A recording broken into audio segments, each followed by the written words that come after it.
Paskat, cik grūti ieraudzīt tās sēnes. Šito veco plecku varētu ēst, bet nē. Un skaties, te arī nevar redzēt. Pusko. Bērza beka. Un kur ir?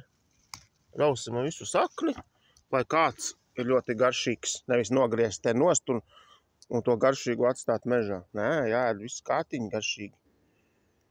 Liksim iekšā spainītī. Te kāds ir graizījis baravikas, skatos. Kāti mētājās.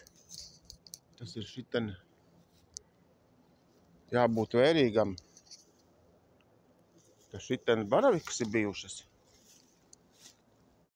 Es te mežā vienu vietu zinu. Te tādi biški džungļi. Un te tai zālē. Es teikšu ir ar. Paskā kāda smuka cepurīte. Un reku pils. Un reku divas cepurītes. Un reku kāda milzene. Tā jau veca būs. Oi, tā jau baravika ir. Reku vēl viena baravika vēl. Šitā ir baravika. Papa. Jāskatās cītīgāk ir. Reku vēl viena cepurīte. Reku vēl viena. Šitādā birzī nekad neesmu bijis. Milzīgas birzes. Te ir privāti īpašumi.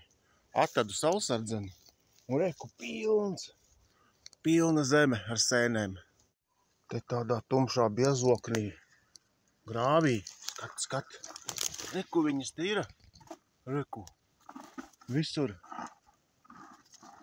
Eju atpakaļ pa to pašu vietu un lasu otrais sēnes. Skaties. Tas ir kaut kāds ārprāts. 1, 2, 3, eku, 4, 5. Un kur te vēl? Oi. Šitas ir labs. Tikko salasīju 15 litru spainī. Un tur apakšā mazie 2 baravikas un bērzu bekas. Diezgan labs ķēriens. Diezgan pasmaks tāds. Nu, ir ķēriens beidzot. Tā, jābrauc mājās.